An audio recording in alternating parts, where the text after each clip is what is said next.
우리 창조주 하나님, 성부 하나님은 창조 가운데 역사하신 하나님이시다. 우리가 말씀을 나누었습니다. 또한 아들이신 성자 예수님은 말씀이신 하나님이시다. 그것을 우리가 살펴보았습니다. 오늘은 성령 하나님에 대해서 같이 한번 은혜를 나누기를 원합니다. 하나님은 영원 전부터 성부와 성자와 성령으로 삼위일체 하나님으로 존재하십니다. 그래서 우리 안에 계시고 또 우리와 함께 역사하는 그런 하나님이십니다. 성령님은 하나님의 능력이나 하나님께 속한 영, 그것이 아니라 친히 하나님이십니다. 그래서 하나님의 모든 것을 통달하시고 하나님의 능력과 권능으로 우리 안에서 역사하시고 모든 것을 함께 하시는 그러한 분이십니다. 예수님께서 말씀이 육신되어서 이 땅 가운데 오셔서 우리와 함께 하셨습니다. 그리고는 이제 십자가에 죽으시고 3일 만에 부활하셔서 하나님 우편에 승천하시고 약속하신 성령을 우리에게 부어주셨습니다. 그래서 처음 성도들에게 충만하게 부어지는 역사를 나타낸 것이 바로 오순절 성령 강림절입니다. 그 이후로 성령께서는 언제든지 성령을 사모하고 성령의 말씀에 순종하는 자들에게 놀라운 기름 부으심으로 충만케 하심으로 우리 가운데 역사하시는 그러한 하나님이십니다. 하나님 눈에 보이지 않습니다. 왜냐하면 영이시기 때문입니다. 성령님도 눈에 보이지 않습니다. 그러나 분명히 존재하시고 우리 안에 거하시고 또 우리의 기도와 우리의 간절한 소망을 따라 역사하고 계십니다. 그럼 공기도 눈에 보이지 않습니다. 그러나 공기가 있기 때문에 그 숨을 쉬면서 살아갑니다. 우리 마음이 있지만 마음도 눈에 보이지 않습니다. 그처럼 성령님 분명 계시지만 우리 눈에 보이지는 않습니다. 그러나 그 성령님은 분명히 우리 안에 역사하시고 또 믿음 있는 자들은 성령이 계신 것을 압니다. 왜냐하면 우리 안에 역사하시는 것을 우리가 깨닫고 또 우리 안에 경험하게 하시는 하나님이시기 때문입니다. 성령님은 하나님의 깊은 것까지도 통달하십니다.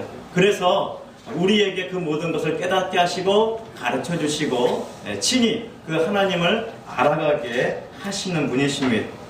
성령님은 하나님이시기 때문에 인격체이십니다.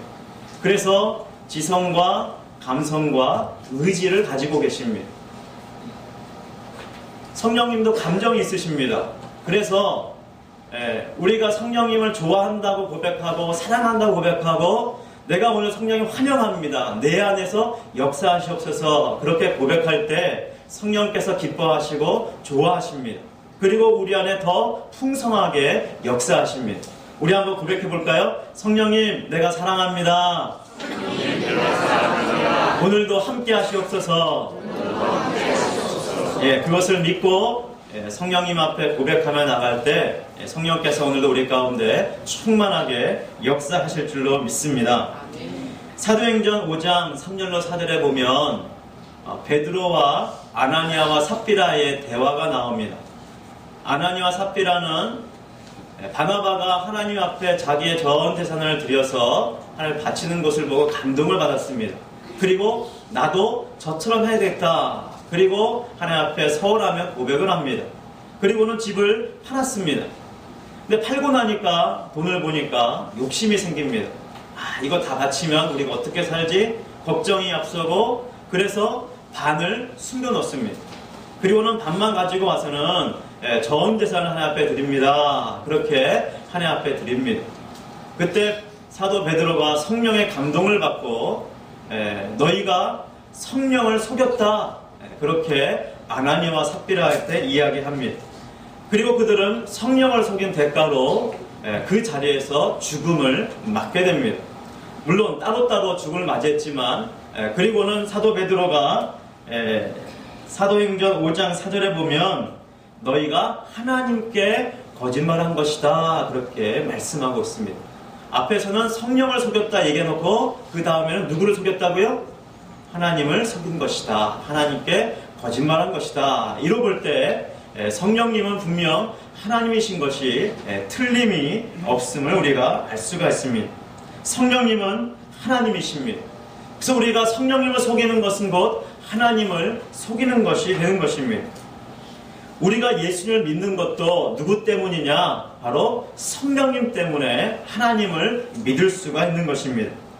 고린도전서 12장 3절을 찾아보면 이렇게 기록하고 있습니다. 성령으로 아니하고는 누구든지 예수를 주시라 할 수 없느니라. 우리가 예수님을 주라고 고백할 수 있는 이유, 그것은 바로 성령님께서 우리가 그렇게 알도록 가르쳐 주시고 깨우쳐 주시고 믿게 하셨기 때문입니다. 성령님이 아니고는 우리가 결탄코 누구든지 그 어떤 누구도 예수 그리스도를 주라고 시인할 수 없다. 그렇게 부를 수 없다. 물론 여기서 예수를 주라고 부인하는 것이 그냥 입술로 주라고 고백하는 것을 말하는 것이 아니라 진심으로 마음에서 그리고 입으로 고백하는 진정한 고백을 말하는 것입니다. 예수님께서 사람들이 나를 누구라 하느냐? 그때 더러는 요한이라고 합니다. 더러는 엘리야라고 합니다. 더러는 선지자 중에 하나라고 합니다. 너희는 나를 누구라고 하느냐? 그때 베드로가 뭐라 그랬습니까? 주는 그리스도시요 살아계신 하나님의 아들입니다. 이것을 알게 한 이가 바로 하나님이시다 그렇게 말했습니다. 아버지가 그걸 알게 하셨다. 또한 성령님께서 사도 베드로에게 그것을 깨닫게 하고 고백하게 한 것입니다. 마찬가지로 우리가 예수님을 구주로 믿을 수 있는 것은 바로 성령님께서 믿게 하셨기 때문입니다. 여러분, 성령님이 아니면 믿을 수가 없습니다. 여러분, 성경을 살펴보세요. 세상 사람들은 이 성경 안에 있는 수많은 이야기를 읽어보면서 희한한 이적과 기적과 이상한 기록들이 많이 나와 있습니다. 예수님께서 파도 위를 걸으셨다. 또 폭풍을 말씀으로 잔잔케 하셨다. 또 심지어는 모세가 지팡이를 내밀었을 때에 그 거친 넓은 홍해 바다가 갈라졌다. 이게 무슨 말도 안 되는 소리입니까? 또 예수님께서 가나 혼인잔치에서 물로 포도주를 만드셨다. 이거는 말도 안 되는 소리예요. 믿을 수가 없습니다. 우리의 지식과 이성은 도저히 믿을 수가 없습니다. 그런데 웬일입니까? 이것이 믿어집니다. 이상한 일 아닙니까? 이것이 믿어져요. 예수께서 나의 구주라는 것이 믿어집니다. 모세가 지팡이를 내밀었을 때 홍해가 갈라졌고 그 200만이 넘는 그 엄청난 사람들이 그 바다를 육지까지 걸어갔다는 사실이 우리에게는 믿어집니다. 또 여리고성이 그 함성 소리에 일제히 무너졌다는 것이 믿어집니다. 눈에 보지 않았지만 그러나 과학적으로 발굴을 해보니까 여리고성이 안쪽으로 전부 다 성벽에 무너졌다는 사실이 증명이 되고 있습니다. 여러분, 믿을 수 없는 사실, 이 모든 것을 믿을 수 있도록 우리 안에서 깨닫게 하시고 역사하시는 분이 바로 성령 하나님이십니다. 내가 예수를 구주라고 영접하고 믿을 수 있는 것도 성령 하나님이십니다. 그러므로 내가 예수를 주로 시인하고 정말로 예수를 나의 구주로 믿는다면 여러분 안에는 누가 계시는 것입니까? 성령님께서 계시는 것입니다. 이것을 성경에서는 성령으로 인쳤다 그렇게 표현하고 있는 것입니다. 그래서 인은 무슨 인입니까? 무슨 인이죠? 도장이에요. 도장. 그럼 도장 찍은 것은 이건 변하지가 않습니다. 도장 한번 찍은 것은 끝까지 효력이 발생이 되는 것입니다. 하나님께서 성령으로 인쳤다, 이것은 영원토록 변하지 않는 사실한 놀라운 것입니다. 여러분, 예수 믿었다가 구원하셨다가 마음에 안 든다고 내치시고 그러는 하나님이 아니십니다. 여러분, 정말 예수를 믿으십니까? 그렇다면 여러분은 구원받은 자들입니다. 성령님께서 여러분 안에 거하십니다. 내가 그것을 아주 리얼하게 느끼던 아니면 잘 느끼지 못하던 상관없이 내 마음의 진정으로 예수가 구주라고 고백된다면 그 사람은 구원받은 사람입니다. 그리고 그 사실은 영원토록 변함이 없습니다. 자, 그러면 이제부터 마음대로 살아도 되겠네요. 구원받았으니까 어쨌든 구원받았으니까 세상 속에서 내 마음대로 살고 죄악을 막 범해도 나는 구원받은 것 틀림없는 사실이니까 이제부터 마음대로 삽시다. 할렐루야. 성경은 결코 그렇게 말하고 있지 않습니다. 사도 바울도 그렇게 말하고 있지 않습니다. 우리가 구원받았지만 구원받았기 때문에 더욱더 성령을 따라서 이제 하나님의 거룩한 자가 되어서 죄와 싸워 이기며 깨끗하고 거룩한 삶을 살라고 우리에게 말씀해주고 있습니다. 그리고 우리가 그런 삶을 살도록 도와주는 분이 누구십니까? 바로 성령 하나님이십니다. 성령 하나님께서 우리를 도와주는 능력의 하나님입니다. 성령님이 아니고는 우리는 아무것도 깨달을 수가 없습니다. 세상의 지성적인 것, 지식은 얻을 수 있어도 그것을 통해서 하나님을 알 수는 없습니다. 그러나 성령 하나님은 이 모든 것을 통해서도, 우주 만물을 통해서도, 자연을 통해서도, 사람의 사건과 이치를 통해서도 하나님을 발견하고 하나님을 깨달을 수 있게 하시는 우리의 스승이 되어주십니다. 우리의 마음을 움직여서 하나님을 알도록, 하나님 앞에 나아가도록 하시는 분은 성령 하나님이십니다. 여러분, 그러므로 우리가 누구랑 가까이 지내야 되겠습니까? 누구랑 가까이 되겠습니까? 바로 성령 하나님이십니다. 왜냐하면 성령 하나님께서 하나님의 모든 걸 통달하고 계시기 때문에 성령 하나님을 가까이 한다는 것은 곧 하나님을 깊이 알 수 있는 지름길과 마찬가지입니다. 여러분, 성령님은 어떤 분이십니까? 첫 번째, 돕는 자입니다. 예수님께서 성령님을 뭐라고 불렀냐면 요한복음 15장 26절에 보면 보혜사라고 불렀습니다. 내가 너희에게 다른 보혜사를 보낼 것이다. 하나님의 아버지 약속하신 보혜사가 너에게 올 것이다. 그러면서 다른 보혜사라고 말씀했습니다. 자, 그렇다면 누가 원래 보혜사입니까? 예수님이 보혜사십니다. 말씀이 육신이 돼서 이 땅 가운데 오셔서 수많은 영혼들을 건지시고 도와주시는 보혜사이십니다. 자, 그런데 예수님께서 승천하셨습니다. 그리고는 다른 보혜사이신 성령님을 우리에게 보내어 주신 것입니다. 자, 보혜사라는 뜻은 파라클레토스라는 헬라 말입니다. 파라클레토스.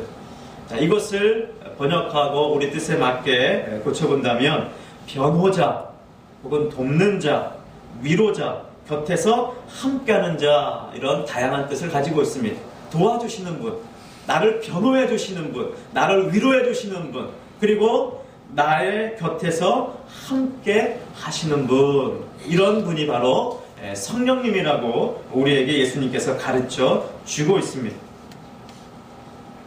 우리가 아까 말씀을 깨달을 수 없는데 바로 우리를 도와주시는 성령님께서 말씀을 읽을 때 깨닫게 하십니다. 말씀을 들을 때에 그것을 듣게 하십니다. 성령님이 아니고는 우리는 결코 그 어떤 것도 알지 못합니다.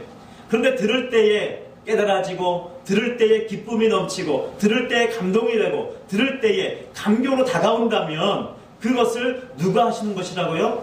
우리 성령님께서 깨닫게 하시고 감격하게 하시고 그 말씀에 결단하고 따라갈 수 있도록 우리 가운데 함께 해주시는 것입니다. 또한 성령님은 우리의 스승이 되십니다. 우리의 누가 되신다고요? 네, 스승입니다. 스승은 모든 것을 가르치는 그러한 분입니다. 성령님은 우리 안에서 말씀을 깨닫게 하십니다. 그리고 기억나게 하십니다. 그럼 말씀을 읽는 것이 왜 중요하냐면, 그럼 말씀을 읽을 때 다 알아집니까? 다 깨닫습니까? 그렇지 않아요. 우리의 수준에 맞게, 우리의 눈높이에 맞게 말씀을 읽을 때, 들을 때 들어옵니다. 그런데 지금은 읽었는데 눈에 들어오지 않고 지나갈 수 있습니다. 그런데 나중에 누가 이것을 기억나게 하십니까? 누가 깨닫게 하십니까? 성령님께서 깨닫게 하시고 성령님께서 기억나게 하시고.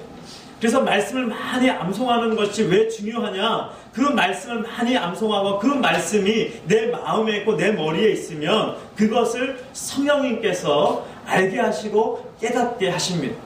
말씀을 많이 읽을수록, 말씀을 많이 알수록, 깊이 연구할수록 더 성령님의 역사에 더 깊이 들어갈 수 있다는 것은 바로 이 말씀과 성령이 무관하지 않기 때문입니다. 이 말씀을 누가 기록하겠습니까? 성령님께서, 하나님께서 감동으로 기록하게 한 것입니다. 그러므로 읽을 때도, 이 말씀을 들을 때도, 이 말씀의 역사도 성령님의 감동을 통해서 우리 가운데 이루어지게 되는 것입니다. 내가 말씀을 이루고 싶다, 이 말씀대로 살고 싶다, 그렇다면 성령님을 의지하지 않으면 우리는 결탄코 이것을 이룰 수도 없고 말씀대로 살 수도 없는 것입니다. 우리가 말씀대로 살기 위해서는 바로 이 성령님의 도움이 필요합니다. 그렇다면 우리 성령님의 도움을 받기 위해서는 우리가 어떻게 해야 될까요? 간절히 사모하고 구해야 됩니다. 성령님, 나를 도와주시옵소서, 깨닫게 해주시옵소서, 가르쳐 주시옵소서, 인도해 주시옵소서. 큐티할 때나 기도할 때나 말씀을 읽을 때나 설교를 들을 때나 성령님 친히 가르쳐 주시옵소서. 간절히 주님 앞에 갈망하고 간절한 마음으로 기도할 때 하나님께서, 성령님께서 우리에게 가르쳐 주시고 깨닫게 하시는 분이십니다. 간절히 기도해야 되는 것입니다. 성령님은 우리의 돕는 자라고 했는데 우리는 왜 이 성령님의 도우심을 받지 못하는 걸까요? 왜 그럴까요? 그 이유는 우리가 우리 안에서 성령께서 감동해 주시고 말씀하시고 깨닫게 하시는데도 그 음성을 무시하기 때문입니다. 그 음성을 듣지 않기 때문입니다. 그 음성을 들어도 이것은 아닌 것 같아. 이건 불가능해. 우리가 지난번 꿈 얘기할 때도 스스로 누가 비웃는다고요? 내 자신이 나를 비웃는 것처럼 성령님께서 내가 너를 통해서 이룰 것이 있다, 내가 너와 함께했다 말씀하셔도 우리 스스로가 우리를 비난해서 그 말씀을 무시할 때가 상당히 많이 있다는 사실입니다. 그러나 성령님의 그 말씀을 듣고 하나님, 아멘, 그렇습니다. 나를 통해서 이루실 줄로 믿습니다. 성령 하나님 도와주시면 내가 어떠한 것도 감당할 줄로 믿습니다. 이 고백이 우리에게 필요한 줄로 믿습니다. 할렐루야.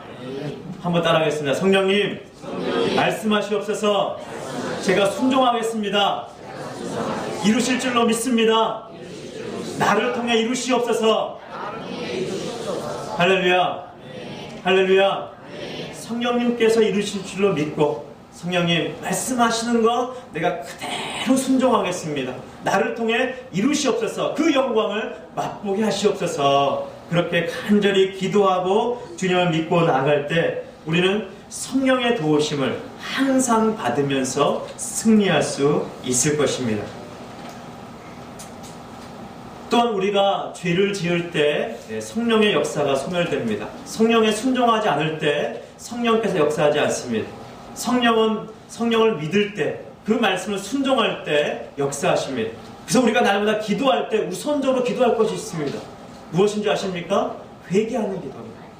주님 앞에 우리의 모든 잘못을, 하나님 앞에 불순종했던 그 모든 것들을 회개하면서 이제는 내가 순종하겠습니다. 그러니 제게 가르쳐 주시고 응답해 주시옵소서. 간절히 사모하고 기도할 때 성령님께서 우리 안에서 놀라운 역사를 일으켜 주실 것입니다.